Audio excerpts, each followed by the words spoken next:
come here. Jadolo Michael Orienje mane Ramogi TV omenyo sigande kaluore kod kit puonj mag dak kama ochiwo e kinde ma oyalo injili.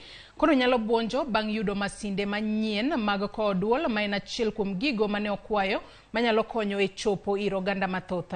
Masindego ne oket e lwet Jadolo Orienje gi nyadendi Lillian Ngala kaluore gi kwayo mane ochiwo ne johera mage mondo ojole e tij injili ma otimo. Alia Beach nigi lerno.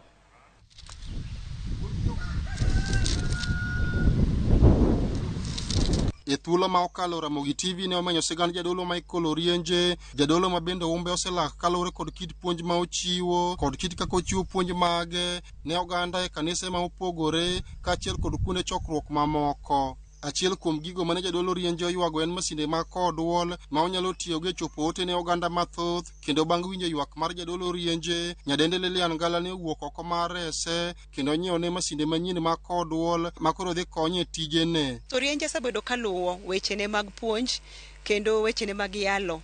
Gin weche ma iwinjo ka gik minyalo relate godo.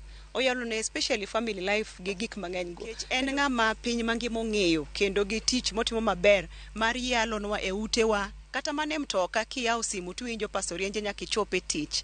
Koro nacho ni oyo gimoro amora ma dabed godo matin pastor chimoro na bia limie dala mari kendo na bia kelni PA system gige kodwol ma imed yalo injili to kawuono Nyasaye no ochano ni kawuono di chieng'no. Masinde ma kodwol go ne Lillian ochiwo ayanga ne Jadolo Orienje e pare mantiere odie ka chud bura ma Homa Bay town kama ne okwayo jogo mane kod nyalo e kind oganda mondo sir joma ne kod talanta ma opogore mondo giyud kaka ginyalo konyore. Kawuono pastor kelo ne speakers ariyo madongo kendo en gi generator, en gi PA system complete gi microphones ariyo kat gi nyaka UPS ma make sure ni stima donjo e generator maber. Joma nitie oko kanyo ma Nyasaye ogwedho lwetgi matin kata gi yuto moro, wawuoguru oko mondo wa support joma Nyasaye omiyo kipawa kata omiyo gift.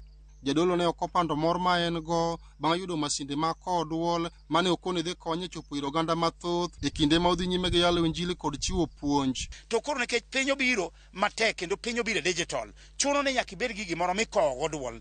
Jatich Nyasaye gin asegombo to kendo asegombo Ali Buda Beach, asegombo gadieri. Apono no ka Nyasaye kare mawinjo wach gi kaka no wache kodi chawuod ma apo ka wach ni odonjo kuom Lili owang'o chunye kabisa. Okone ng'at Nyasaye na winje Ramogi ki ywagni kare gini ne chando chunye, kare gini ne wang'o chunye kamach.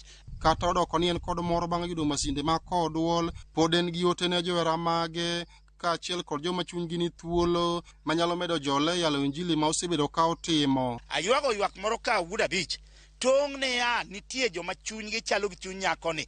Nyathi Nyasaye dwa yude pickup moro madundo kama an kata mana tuk wawere gi pickup kata mana tuk an aywago kata tuk dagi koni agigi to konego kete apiko dhi wuogi gi ndala ariyo kech bedo be kibi bedo ka tidwa no wuok kodgi dhi yal kodgi injili kech mane momiyo kelgi to kacha kaundo gi ot ka koro ero hala momiyo nyarwigi no hinyore momiyo no dhi asara. Chunya opong gi mor kapako ya Nyasacha herani duong. Alia Beach, Ramogi TV, Homa Bay. Jatend piny Kenya William